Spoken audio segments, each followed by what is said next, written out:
Hola, buenas noches. Ah, bueno, primero muchas gracias por la invitación. Es para mí un placer estar aquí con ustedes. Gracias a ustedes por el tiempo. Y bueno, vamos a hablar sin más de este tema. Una disculpa porque algunas diapositivas están en inglés, pero bueno, es una práctica que solemos hacer para no modificar ahí algunos gráficos. Entonces comenzaremos con un concepto que pareciera ser básico, pero no lo es tanto. Primero definiremos qué es anemia. Y les digo que no es tan sencillo porque históricamente se han empleado varios parámetros como la cantidad de eritrocitos, el hematocrito para intentar definir esta situación o esta entidad. Sin embargo, estos parámetros tienen bastante variabilidad entre personas de diferentes regiones, si eres hombre, si eres mujer, si eres niño, si eres mujer, etc., ¿no? Entonces, para tratar de homogeneizar y definir un poquito más esta enfermedad, la anemia, se ha utilizado la hemoglobina, los eritrocitos, el hematocrito y otros parámetros no se utilizan para detectar o establecer este diagnóstico. Aún así, aunque utilicemos la hemoglobina, seguramente en la práctica clínica les ha tocado ver que cada laboratorio tiene sus parámetros, incluso si van a otro lugar, Estados Unidos, Playa, México, Monterrey, cada laboratorio, cada lugar, cada estado tiene un parámetro. Entonces, aunque solo utilizamos la hemoglobina, hoy en día cuesta trabajo decir con exactitud quién tiene anemia y quién no. En un intento por tratar de homogenizar esto, la OMS ha emitido que por definición los hombres cuando tienen menos de 13 gramos de hemoglobina tienen anemia y las mujeres menos de 12 gramos de hemoglobina tienen anemia. Y este es el primer concepto que me gustaría que se llevaran a casa el día de hoy. Algo muy importante, hay una personalidad mundial que es el doctor Auerbach, que se dedica a estudiar todo esto de la ferropenia, mucho de lo que van a ver él lo ha hecho, y siempre se ha quejado de por qué las mujeres tienen un nivel inferior de hemoglobina cuando son las mujeres las que tienen los bebés, las que menstruan, las que dan lactancia, las que nos dan vida, ¿no? O sea, en teoría es como decir, el que más necesita es el que menos le da. Entonces, ahora que estamos en estas épocas de equidad, tal vez por ahí hay algunas propuestas de equilibrar esto, no por cuestiones tanto de equidad de género psicológica, sino porque la mujer es la que más requerimientos tiene y quizás la que debe tener un poco más de hemoglobina o hierro para satisfacer esas demandas. Pero por hoy, hemoglobina menos de 12 en mujeres, anemia; hemoglobina menos de 13 en hombres, anemia. Si estás en embarazo, si eres neonato, etcétera, puede variar el parámetro, ¿vale? Entonces, la anemia es un problema de salud pública. Se estima que un tercio de la población mundial padece anemia y más de la mitad de los casos se estima que son por deficiencia de hierro. Entonces esto hace el tema pues ser relevante para todos, como ya lo hemos dicho, ¿no? Algo bastante interesante es que cuando se hacen estudios poblacionales se ha detectado que la deficiencia de hierro es más prevalente que la anemia. En estudios que se han hecho en Estados Unidos, que Estados Unidos tiene una tasa muy baja de anemia, se ha detectado que si hay 2 hombres con anemia, puede haber 7 o más con ferropenia. O sea que los colores que están en claros, tanto en hombre como en mujer, son los pacientes ferropénicos y los que están en colores oscuros son los anémicos. Entonces, es difícil homogeneizar y querer traspolar esto a las poblaciones, pero seguramente que sí en el mundo hay definitivamente más ferropenia que anemia. Entonces, si estamos diciendo que un tercio de la población mundial tiene anemia y que más de la mitad de los casos son por deficiencia de hierro, bueno, pues seguramente la carencia de hierro sin llegar a anemia va a ser con mucho más prevalente que este tema. No sé si quede más o menos claro, porque aquí vamos disecando dos conceptos. Uno es la deficiencia de hierro y otro es tener anemia, ¿sale? ¿Cómo estamos en México? Tengo años siguiendo esto de las encuestas en Sanut, que es uno de los estudios epidemiológicos un poquito más serios y más completos que abordan la anemia y otros aspectos de salud pública. Se supone, tengo rato dándole chequeo a esto, en 2012, 2013, 2014, en México, cerca del 20 al 30% de la población tenía anemia, y esto sí correspondía más o menos a lo que reportaba la OMS. Pero ahora resulta que en 2022 nuestras incidencias bajaron de manera espectacular y aparentemente el 10-16% de la población tiene anemia. No sé qué tan confiable pudiera ser esto, pero bueno, es lo público, es lo oficial, es lo que hay, ¿no? Entonces, en México, más o menos, del 10 al 16% de la población pudiera tener anemia, y de estos casos, pues la mitad se supone que fueran por ferropenia. O sea que 1 de cada 10 que estamos aquí puede tener algún detalle, o 2 o 3 alguna ferropenia, ¿no? Para aterrizarlo.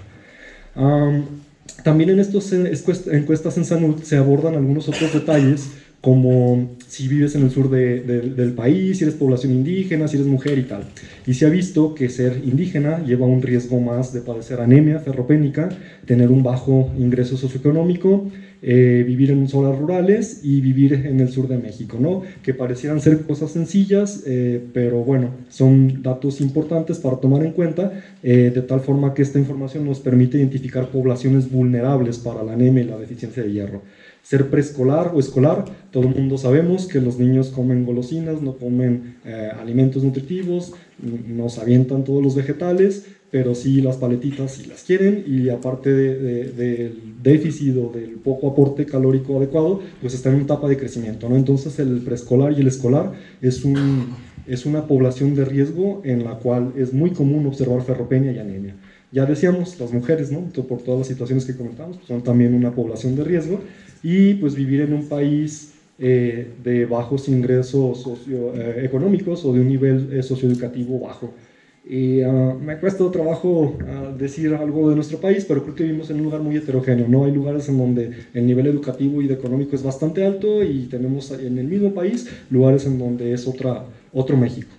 Y bueno, ya aterrizando un poquito más en el metabolismo del hierro, ¿por qué es importante hablar de esto? ¿Por qué siempre les digo eso? ¿Por qué vale la pena gastar nuestro tiempo en esto? Pues el hierro, desafortunadamente o afortunadamente, es un metal, como el metal que vemos en el hierro, que es esencial para la vida de los seres vivos, porque sin el hierro no se puede formar la hemoglobina. Todos sabemos que la hemoglobina es elemental para el transporte de oxígeno, de dióxido de carbono. Entonces, la mayor parte del hierro que encontramos en el organismo lo encontramos formando la hemoglobina. El 60-70% del hierro en nuestro cuerpo está en la hemoglobina, otro 20-30% formando depósitos, otro 10% formando la mioglobina, que es importante en el movimiento de los músculos, la contracción muscular, y otro 5% menos formando citocromos y otras enzimas que participan en diversos procesos metabólicos. En total, en un ser vivo, en el organismo, se estima que hay de 3 a 4 gramos de hierro, y ese hierro, como les decía, pues se encuentra sobre todo en la hemoglobina, pero también formando muchos citocromos. Estos 3 o 4 gramos de hierro que hay en un ser vivo se encuentran en un equilibrio dinámico, y lo digo así porque el hierro ordinariamente está circulando a través de diferentes compartimentos. Algo muy importante es que el cuerpo no tiene una manera de excretar el hierro. O sea, no hay un mecanismo por el cual el organismo diga, ay, me sobra hierro, déjame elimino por la orina o por secretando tal o cual. Entonces, la homeostasis o el equilibrio de estos 3 gramos de hierro corporales se realiza a través de modular la absorción intestinal. Es decir, o sea, para también concretarles un poquito más esto, si tengo poco hierro en el organismo, absorbo más en el intestino. Si tengo demasiado hierro en el organismo, pues no absorbo en el intestino, ¿sale? Entonces, la homeostasis del hierro se basa principalmente en regular la tasa de absorción. De hecho, al día perdemos 1 o 2 miligramos de hierro, que es nada, en el sudor o en la esfaselación de las células del epitelio intestinal. 1 o 2 miligramitos de hierro se pierden, y justo eso es lo que se absorbe, 1 o 2 miligramitos en el duodeno. Casi la mayor parte del hierro que utilizamos día a día para formar la hemoglobina proviene del reciclaje de los mismos eritrocitos senescentes que se degradan en los macrófagos. Se recicla la hemoglobina, va a la circulación y se vuelve a reutilizar. O sea que esos 3 o 4 gramos de hierro que tenemos, si estás sano, es posible que desde muy temprano en tu vida que adquiriste tus 3 gramitos de hierro, casi todo el tiempo estés con esos mismos 3 gramitos de hierro, y si acaso estés renovando 1 o 2 miligramos que pierdes, y es 1 o 2 miligramos que absorbes. Pero insisto, no hay una manera que el cuerpo tenga para eliminar hierro. Entonces imagínense qué pasa cuando le ponemos una transfusión a un paciente y le echamos sus 500 miligramos así de golpe al torrente sanguíneo. Entonces se pierde, es muy común o muy fácil que se pierda este balance o este equilibrio. Normalmente requerimos, ya lo decía, de 1 a 2 miligramos de hierro al día, que es simple y sencillamente lo que se pierde, y las mujeres embarazadas y los niños en edad escolar pues requieren un poquito más, 2 o 3 miligramos, ¿no?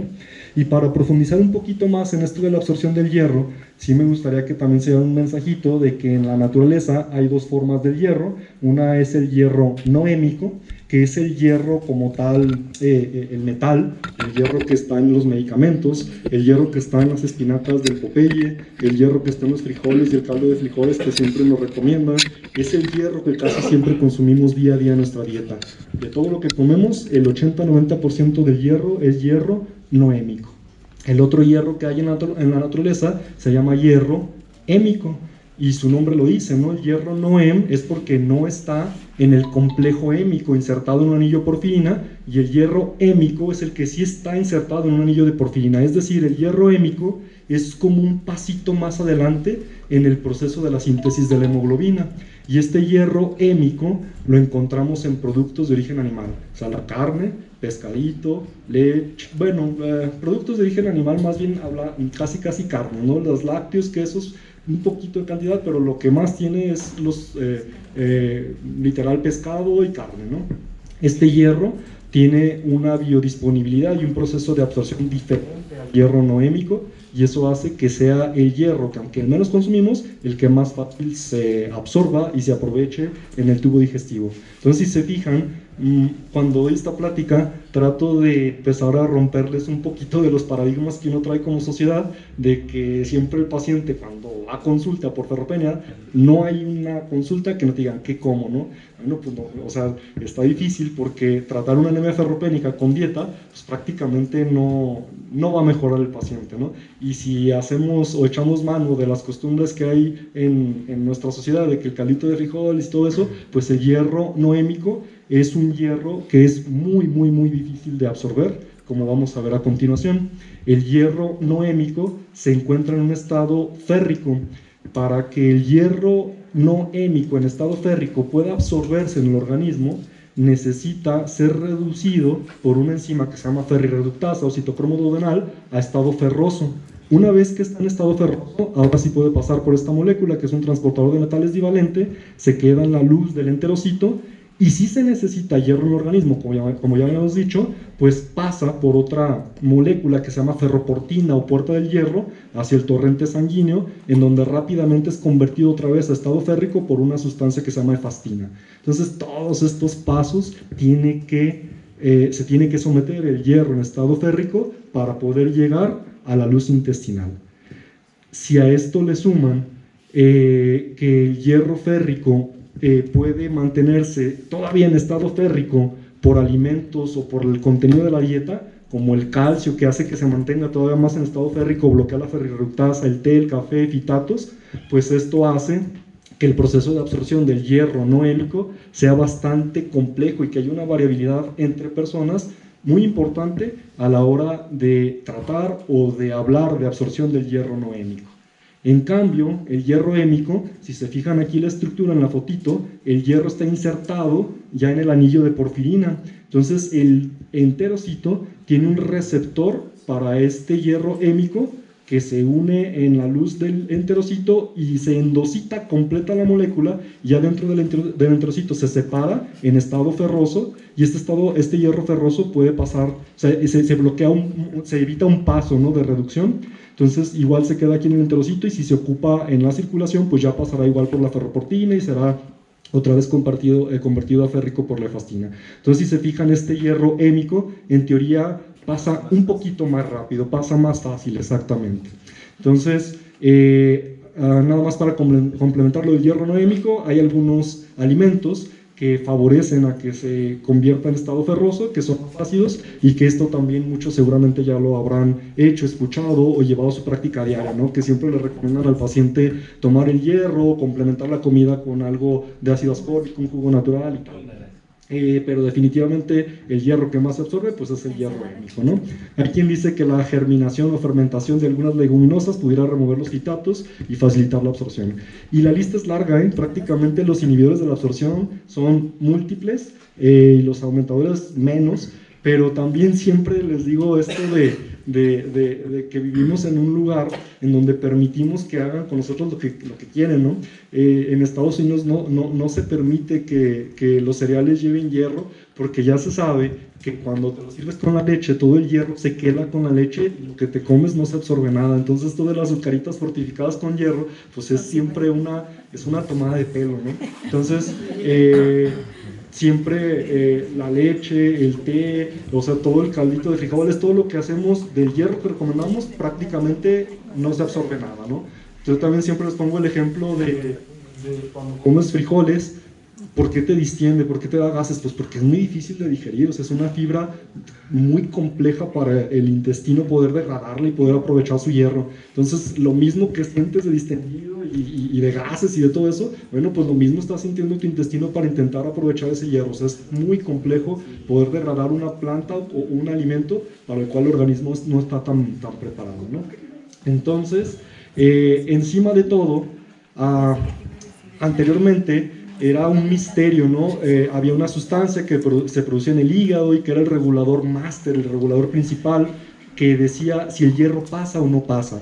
O sea, que encima de qué comemos, de si hay ferrirreductasa, de si comes hierro hémico o no hémico, al final, quien va a decidir si el hierro entra o no a la circulación es una proteína que se produce en el hígado que se llama hepcidina. Normalmente esta hepcidina se produce dependiendo de qué valores de hierro tenemos en el organismo, de qué tanta sangre se está formando y de si hay o no la producción de ciertas citocinas. ¿Qué es lo que hace la hepcidina? Una vez que se sintetiza en el hígado, la hepcidina viaja al enterocito, se une a la ferroportina, la internaliza y la degrada, de tal forma que el hierro que está en el enterocito pues no pasa a la luz sanguínea y se pierde cuando el enterocito se muere o se esfacela. Lo mismo hace la hepcidina en el macrófago. Los macrófagos que degradan eritrocitos senescentes tienen hemoglobina en su interior, pues la hepcidina llega, degrada la ferroportina y el hierro se queda atrapado en los macrófagos. Entonces, hoy en día se sabe que más que té, más que frijoles, más que azucaritas, más que carne, más que pollo, quien va a decidir al final qué tanto hierro entra a tu cuerpo es la hepcidina. De tal forma que cuando tenemos un exceso de hierro, como en hemocromatosis, se bloquea la producción de hepcidina, y si no hay hepcidina, se libera la ferroportina en el intestino, se disminuye la producción de hepcidina cuando hay exceso de hierro. Entonces, si no hay hepcidina, a ver, esta fisiológica de supresión, esto es cuando hay un exceso de eritropoyesis, que se necesita mucho hierro en el organismo, pues se aumenta la síntesis de hepcidina, se disminuye la síntesis de hepcidina, y si no hay hepcidina, se abre la puerta del hierro en el enterocito y entra el hierro directo a la sangre, ¿no? Entonces, viceversa, cuando tenemos citocinas inflamatorias como interleucina 1, factor de necrosis tumoral, interleucina 6, se favorece la síntesis de hepcidina. Estas citocinas se producen en cáncer, infecciones, enfermedades autoinmunes. Entonces, si tenemos un exceso de hepcidina, la hepcidina degrada toda la ferroportina y no entra nada de hierro al organismo ni se libera nada de los macrófagos, creando un estado de ferropenia funcional. Entonces, cuando hay mucha actividad eritropoyética, no hay nada de hepcidina, entra el hierro. Cuando hay un exceso de hierro, inflamación, infección o cáncer, hay mucha hepcidina, y si hay mucha hepcidina, no entra el hierro, ¿de acuerdo? Entonces, la hepcidina es la que siempre va a regular qué tanto sí y qué tanto no. Entonces, esto hace, aumentando ya un poquito en complejidad el tema, que la anemia ferropénica, pues como ya decíamos, 1/3 de la población, pero si tienen ciertas enfermedades como enfermedad renal crónica, enfermedad cardíaca, pues la frecuencia de anemia puede aumentar bastante hasta llegar al 70% de los pacientes con falla con enfermedad renal crónica, y un 70 también por ciento, 20% de los pacientes con enfermedad con insuficiencia cardíaca. Pues una vez que el hierro por fin de una u otra forma llega a la circulación, se une a la transferrina la lleva hacia todo el organismo donde va a ser necesitado, sobre todo a la médula ósea, y allí en la médula ósea pues se va a insertar en el anillo de porfirina. Como ven aquí en esta fotito, está el hierro, se inserta en el grupo porfirina y se forma el grupo M, y el grupo M conjugado con la globina pues va a formar la molécula de hemoglobina, ¿no? Y esta hemoglobina pues es la que se va a encontrar ya en los eritrocitos en maduración. Entonces es donde al final más se va a requerir el hierro para formar la hemoglobina. Entonces, como pueden ver, pues este balance o esta hemostasis del hierro, pues es todo un tema. Se involucran muchas sustancias, hormonas, receptores. En la anemia ferropénica es muy común que se pierda este balance, sobre todo en los niños. Ya decíamos que se disminuye el aporte o no hay una absorción, pero más comúnmente en los adultos, en las mujeres con hemorragias uterinas, embarazos o mujeres posmenopáusicas por sangrados, pues que haya un incremento en las pérdidas sanguíneas. Si este desbalance, tanto por baja en el aporte o aumento en las pérdidas, se mantiene, pues va a llevar a un descenso primero en el hierro, en el hierro sanguíneo, en el hierro sérico. Si persiste este desbalance del hierro, no solo va a disminuir el hierro sérico, sino también vamos a tener un descenso en las reservas. Si continúa por ahí la pérdida o el bajo aporte, pues ya no solo va a estar bajo el hierro sérico ni las reservas, sino finalmente se va a comprometer la formación de sangre o la eritropoiesis, de tal forma que el paciente ahora sí va a desarrollar anemia. Entonces, aquí también entra otro concepto muy importante, que es entender que la anemia es la parte final o el estadio final de la ferropenia. O sea que cuando te llega un paciente con descenso de la hemoglobina es porque ya hay algo que persistió y que alteró este equilibrio, pero que también ya se acabó el hierro sérico, ya se acabaron las reservas y hasta el final se sacrifica el proceso de eritropoiesis y es cuando comienza a bajar la hemoglobina. Y bueno, ya dejando un poquito más lo molecular, pues cuáles son los signos y síntomas de la anemia ferropénica. Siempre también hablo de lo mismo, hay síntomas generales de la anemia que son comunes a todas las anemias del tipo que sea, ¿no? Anemia de insuficiencia renal, anemia de cáncer, anemia de hemorragia digestiva, anemia de leucemia. Entonces esos los vamos a tener en anemia ferropénica. Pero hay algunos datos muy sugestivos de que el paciente que estamos viendo tiene ferropenia.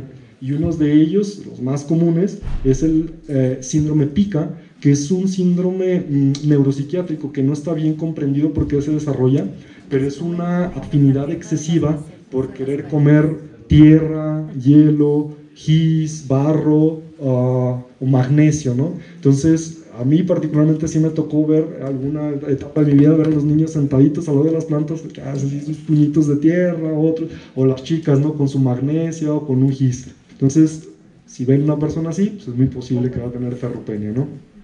Hay algunos otros detalles: irritabilidad, falta de concentración. Esto de piernas inquietas es también, hay quien dice que es muy sensible para diagnosticar ferropenia, que es esa necesidad de querer estar moviendo las piernas cuando estás en reposo.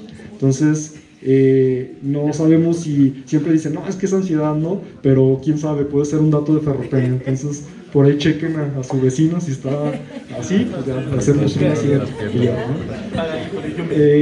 A los pacientes con ferropenia siempre les duele mucho la cabeza, es común que se inflame la boca, que se inflame la lengua, que se inflamen las comisuras labiales, son glositis, quelitis angular, estomatitis, se cae el cabello, las uñas se hacen planas y quebradizas, y todo ello es solo un reflejo de en todas las partes del organismo que participa el hierro. O sea, no solo es la formación de hemoglobina, no solo es la mioglobina, sino también les decía que prácticamente en todos los epitelios, en todos los citocromos, en el sistema nervioso central participa el hierro. Entonces, estos datos son los que quizá debiéramos de preguntar y buscar cuando tengamos un paciente en el cual estamos estudiando, abordando anemia ferropénica.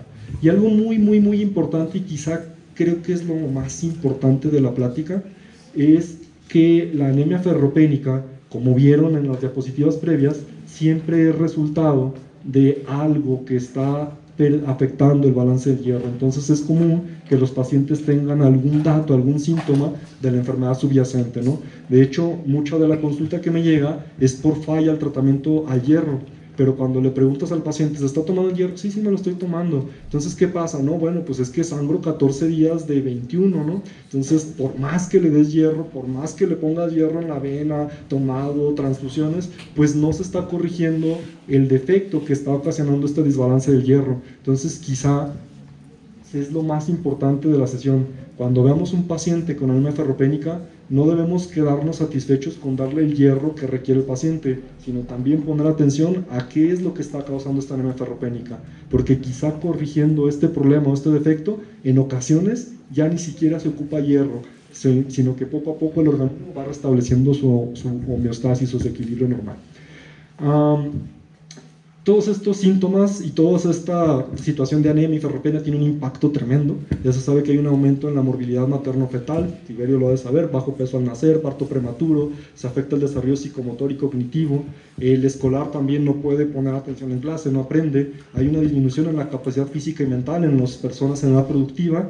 En los pacientes hospitalizados hay más riesgo de infecciones, falla renal, eventos cardiovasculares, y en los quirúrgicos hay peores resultados en general, les va mal, más terapia intensiva, más transfusiones, más recursos sanitarios y más mortalidad. Entonces, por eso la anemia ferropénica es un problema de salud pública, por el impacto que tiene prácticamente en todos los sectores de la población.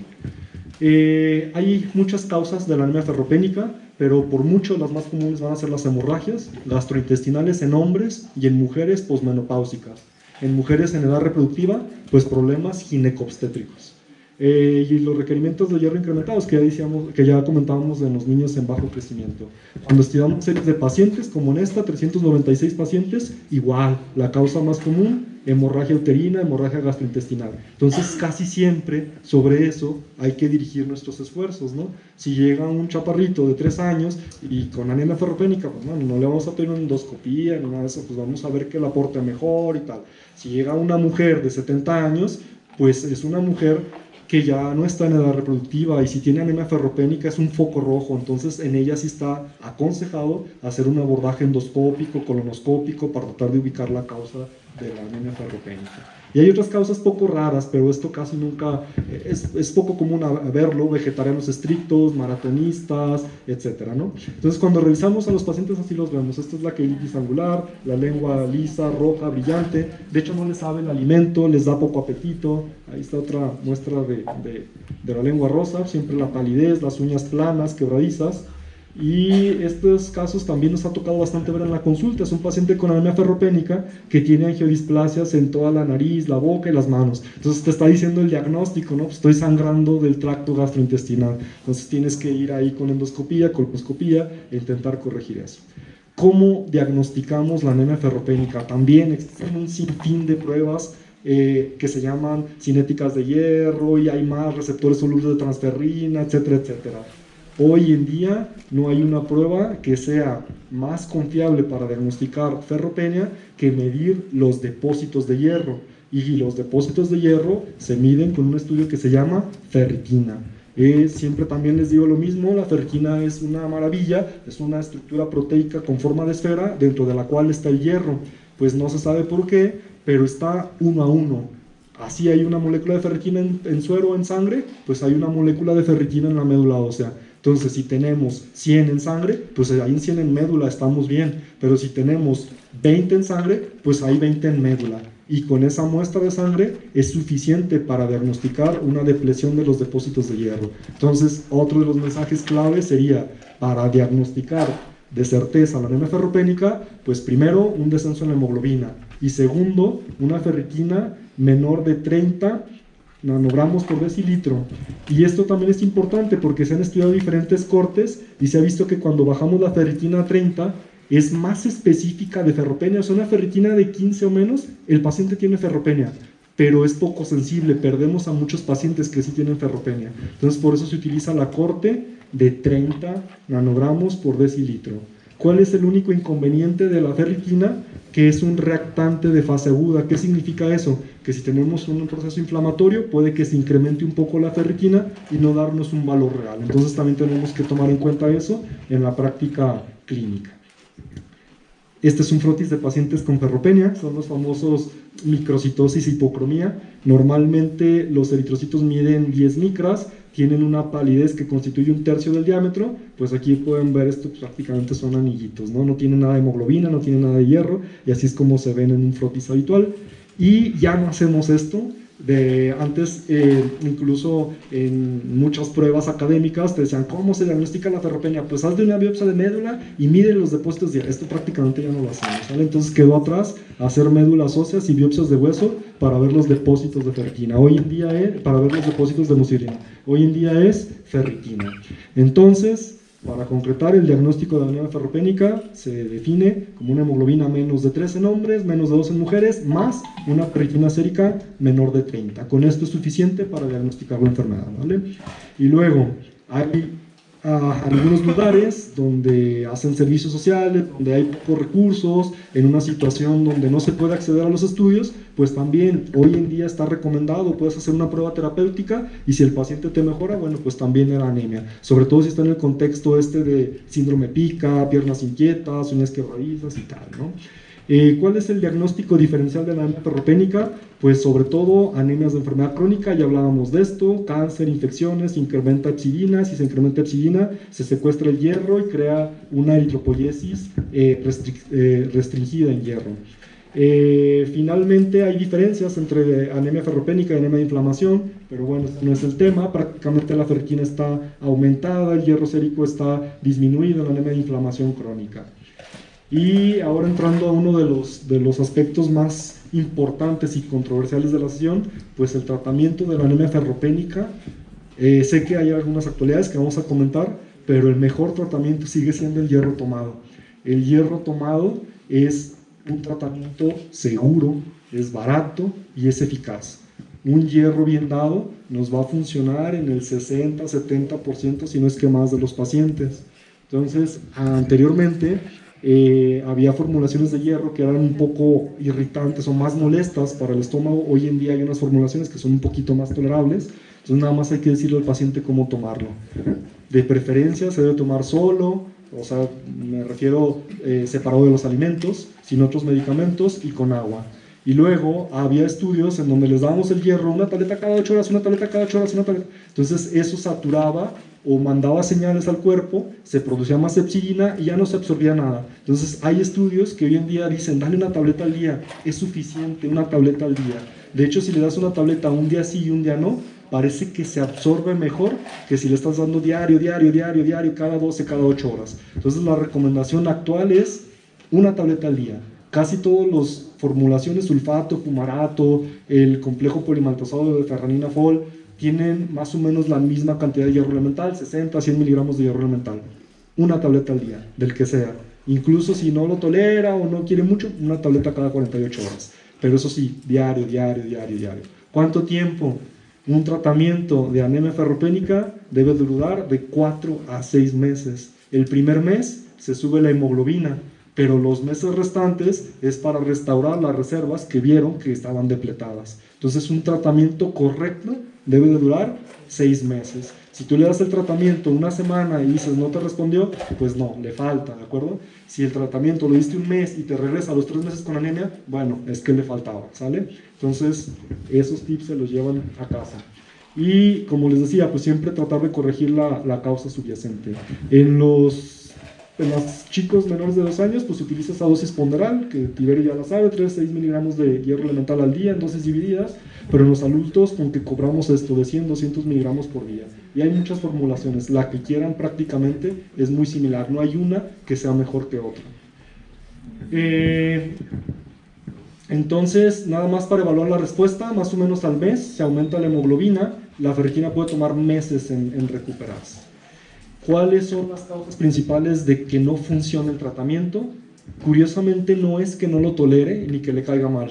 Lo más importante es que el diagnóstico a veces no es el correcto, que la enfermedad que tenemos sobrepasa el hierro que estamos administrando, y bueno, también pasa que el paciente no se la toma o no quiere, etcétera, ¿no? Cuando esto suceda, pues sí pudiera ser aconsejable considerar otra opción terapéutica o referirlo a hematología. Hay mucho de la historia del hierro, pero de lo más actual pues es el desarrollo de nuevas formulaciones de hierro intravenoso. Estas son todas las que hay. Anteriormente se utilizaba nada más el hierro dextrano. El problema con el hierro dextrano es que pareciera poco, pero no. 0.6%, casi 1% de los pacientes que les poníamos hierro dextrano desarrollaban una reacción que amenazaba la vida, se nos hacían anafilaxia. Entonces, por eso, anteriormente, todos los pacientes que no respondían a terapia oral nos mandaban hemato y les poníamos el hierro y de veras que veíamos anafilaxias, choques, espasmos, de todo. Y todavía esto pasaba unos 7-8 años para atrás. Entonces, después salieron las nuevas formulaciones, gluconato, carboximaltosa, etcétera, y las reacciones amenaza la vida, pues prácticamente 0.04% se desaparecieron, ¿no? Entonces, con las nuevas formulaciones de hierro y B, esto es mucho menos frecuente, son más seguras. Entonces, aquí pueden ver igual, de pacientes, cuando se hacen los diferentes estudios, 44% tienen reacciones con hierro dextrano, en cambio, cuando vemos otras fórmulas, pues las tasas de efectos adversos son 3%, 2%. Aún así, hoy en día, con las diferentes formulaciones, sobre todo en embarazo, sí hemos visto algunos detallitos. En embarazo siempre sí nos las llevamos con un poco más de cuidado, ¿no? Siempre también les pongo esta foto, cuando ponemos un hierro, es inmediata casi la reacción, no pasan más de 15 minutos, le aplicas el hierro y el paciente se empieza a poner como tomate, taquicardia, propinea, y es más grave la situación, pues hipotensión y tal, ¿no? Entonces también siempre les enseño esta fotito donde ya quitamos el hierro, el tratamiento es suspender el hierro, ¿no? Y ya se le quita al paciente el problema. Si lo sigues administrando o haces como le dicen, que rechales, un reto otra vez, es posible que te vuelva a hacer el evento, entonces no se aconseja, ¿sale? Casi siempre lo que hacemos es cambiar de formulación o sí pedir ayuda de la. Estos son los hierros que tenemos aquí en Tepa más accesibles, el famoso Renei, carboximaltosa férrica, y el Venoferrum, que es hierro sucrosa. La cantidad sí varía dependiendo del peso, de los requerimientos de hierro, de la hemoglobina que queramos llevar. La ventaja de Renei es que se pueden poner hasta 1000 miligramos en 30 a 15 minutos, es una maravilla, ¿no? Y bueno, ¿qué hay de novedoso? Pues ya les decía yo que el hierro hémico es más fácil de absorber, pues ahora se están haciendo formulaciones de hierro en donde el hierro está incorporado al hierro hémico y pues pasa más facilito, ¿no? Es una maravilla. También se está trabajando en lepsidina. Si el problema es lepsidina, pues ahora hay que bloquear la lepsidina y se absorbe el hierro, ¿no? Entonces, aunque sea un tema sencillo, básico, pues no deja de haber también avances en este tema. Y pues creo que sería todo. Muchísimas gracias.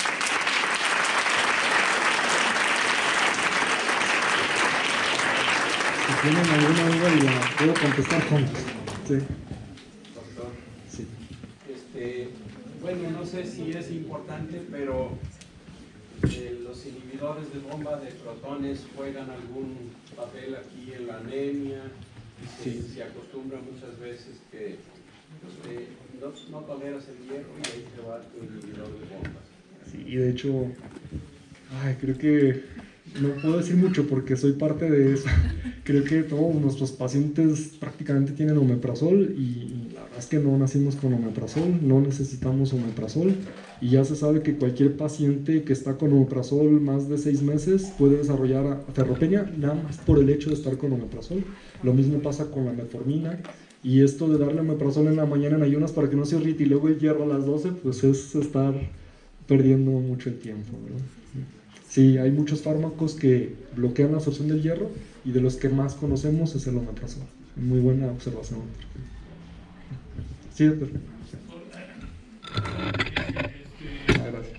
En un paciente con problemas de hígado graso o un intestino perezoso, ¿funciona el tratamiento? Esa pregunta otra muy buena. En los pacientes que tienen alguna enfermedad subyacente inflamatoria, autoinmune, oncológica, como lo veíamos, la hepcidina siempre va a estar al tope. Entonces la hepcidina degrada la ferroportina.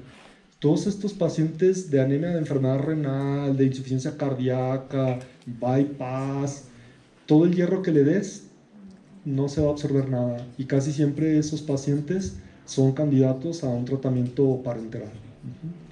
Entonces eso también es muy importante porque prácticamente en cáncer muchos pacientes les dan hierro tomado y no estás fastidiando la panza. Sí. Bueno, serían dos preguntas, pero la primera es, ¿en qué momento después de un tratamiento teóricamente bien dado y diagnosticado debes pensar en opciones alternas, pues una talasemia? Porque a veces nos casamos con el hecho, al menos los pediatras, de microcítica, hipocrómica, ya. Bueno, ahí quizá desde un principio no debiera instaurarse el tratamiento con hierro. Desde un principio los pacientes con talasemia no tienen síntomas de ferropenia, son pacientes en los cuales existe comúnmente una historia familiar y cuando les haces los estudios de hierro la ferritina siempre te va a salir normal o incluso incrementada cuestiones de eritropoiesis, que está aumentada, no se produce hepcidina, se absorbe un poquito más de hierro. Entonces, desde un principio, en teoría, esos pacientes no se les debería dar hierro. Y bueno, si por algo se le da, pues vas a ver que no te responde nada. El paciente, así como llegó, al mes, lo vas a ver igualitito. Y eso es importante también porque siempre les digo lo mismo, pero tenemos aquí una población muy grande de talasemia, eczema. De hecho, en México creo que es la más grande que hay aquí en Los Altos. Entonces, sí nos encontramos comúnmente con diagnóstico diferencial de talasemia. ¿Alguno? Sí. Ahí la segunda pregunta era de las formulaciones orales que hay aquí en TEPA. Cuando tú le dices a la mamá, le vamos a dar hierro, ella te dice que sí, pero en automático lo suspende porque existe la falsa creencia, no falsa creencia, de que le genera cólico. O hay cambios en heces, entonces lo suspenden, no se lo dan y pues no es ventaja. Entonces, ahí, ¿cuál sería la mejor tolerada en su experiencia? Bueno, ahí sí, por eso no me gusta pediatría. Es que, fíjate, el hierro intravenoso en niños no está aprobado, no está aprobado. De hecho, no hay ahorita nadie en el mundo que te avale un hierro intravenoso en pediatría. Entonces tienes que trabajar con la mamá, no con el niño, con la mamá. Entonces, en el momento en que le hagas comprender a la mamá todo esto, seguro encontrarás una manera de dárselo. Y si es válido, ahí sí aplica la de su juguito de naranja, le echas el hierrito y vamos. Sí. En estos pacientes, el tratamiento con eritropoyetina cuando no tienen alteraciones de la cinética del hierro, ¿qué opinan? Sí, es que de veras que es un tema bastante importante porque prácticamente a todos nos involucra. La eritropoyetina es la hormona que regula la eritropoiesis, producción renal, se produce en el riñón, y al ponerle a un paciente eritropoyetina en automático se forza la eritropoiesis y se manda señal para que se absorba más hierro. A veces esa señal no es suficiente y no se absorbe más de lo que estamos dando. Entonces es muy común ver pacientes que les pones eritropoyetina y los primeros meses te sube la hemoglobina, pero después de 3-6 meses se pierde esa respuesta. Y muchos de estos casos son debidos a que debes de complementarle con un hierro, ya sea tomado o muchas veces también parenteral. Por eso los pacientes con insuficiencia renal crónica, casi todos, están en un programa de suplementación o complementación de hierro continuo. Entonces sí, la eritropoyetina ocasiona como una depresión de hierro y hay que complementarla. ¿Nos pudiera ampliar un poquito más sobre el uso de la metformina? Bueno, la metformina es parecida al omeprazol. Ahí sí saben más los endocrinólogos, y ahí está Carlos. Pero creo que simple y sencillamente contribuye a que el hierro esté en estado férrico y no se reduzca. Entonces, creo que también modifica la acidez gástrica y eso al final afecta la absorción del hierro. Entonces, es muy común en pacientes diabéticos con metformina o alteraciones del estómago tipo bypass que los veamos con ferropenia. Entonces, ¿pero tendrá que ver la dosis o el tiempo? Ay, no sé, Carlos, tú no sabes más de eso. Si tiene que ver la dosis de metformina con... Ya ves que los pacientes que están tratados con metformina es común que también tengan problemas en la absorción del hierro. Y pregunta el doctor si la dosis tiene que ver o el tiempo. Lo que tiene más relación y sí bien estudiado y que me ha tocado en la consulta es más bien con la deficiencia de B12. Anemia más bien por deficiencia de B12, sobre todo la anemia ferropénica, la verdad es que es menos, o sea, la incidencia en la práctica real. De vitamina B12 sí, tenemos que checar niveles de vitamina B12 en todo paciente que tiene más de 5 años usando metformina, pero honestamente con hierro ahí sí no he tenido tanta experiencia y lo que digo yo de literatura usada metformina es más por B12. ¿Y la dosis se relaciona o nada más el...? Justamente más de 500 a 2000 miligramos al día, sobre todo con vitamina B12. Hierro ahí sí se la... Sí. Para la ponencia, ¿por qué se eleva la ferritina hacia un proceso inflamatorio? Se supone que la ferritina se comporta como un reactante de fase aguda. Es como si fuera un tipo interleucina 1, un tipo factor de necrosis tumoral. Hay una teoría que también siempre les platico, que cuando existe una infección, el organismo trata de secuestrar el hierro en los macrófagos para que no esté disponible en la sangre. Entonces, en teoría, se convierte más a ferritina o se queda acumulado con la intención de bajar el hierro sérico y que no esté tan disponible para los microbios, células tumorales y tal. Entonces, pareciera ser que va por ese lado, por incremento en los citocinas inflamatorias que hacen que aumente la epsidina, disminuye el hierro sérico, pero aumentan más los depósitos o hay una redistribución del hierro, pues. Sí. Doctor, muy buenas noches, gracias por su ponencia. Mi duda va más dirigida a si la epsidina tiene alguna relación con el síndrome hiperferritinémico, ya sea su generación por un déficit de la epsidina o bien como una alternativa de tratamiento ante este síndrome. Ay, caray. A ese sí, la verdad, no sé, no ubico muy bien ese síndrome. Es muy buena pregunta y a lo mejor por ahí lo revisamos. Con la pregunta de mi compañero, a lo mejor sí. En la universidad un caso clínico en donde hay un paciente que presenta pues anemia ferropénica, también edema en articulaciones, bueno, en tobillo, en pies y manos, también presenta exantemas. Entonces, pues las aportaciones del grupo iban más dirigidas hacia un diagnóstico con una enfermedad articular. En lo personal, pues yo lo estaba... Bueno, por ejemplo, una de las condiciones en las que la ferritina se considera como un reactante de fase aguda es en síndrome hemofagocítico, en el cual existe una tormenta de citocinas, una inflamación no controlada, y uno de los criterios para diagnosticar hemofagocitis es una ferritina incrementada, no más de 1000, 1500. Entonces, pues eso va a la par con lo que están comentando, ¿no? Pero el tratamiento de generación dice que no ha visto algo novedoso por ahí.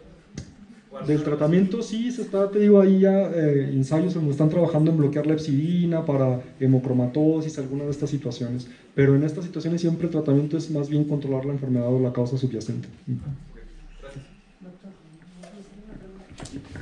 Dos preguntas.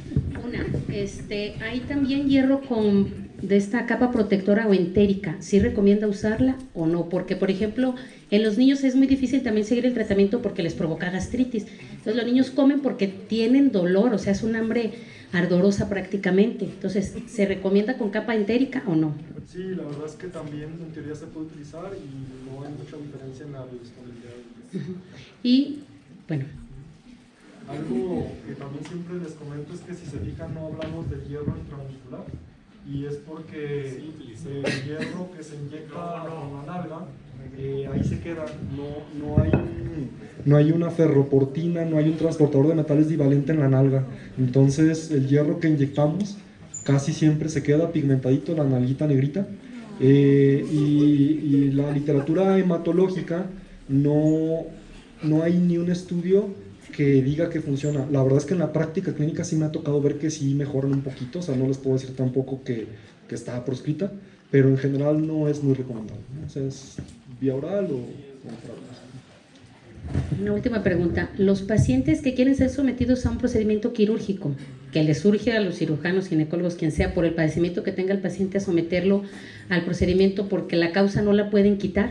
Entonces, en cuanto a tratamiento oral, ¿les recomienda aumentar las dosis de hierro, no sé, acompañada de ácido fólico 3 veces al día, o cómo le hace ahí para evitar una transfusión?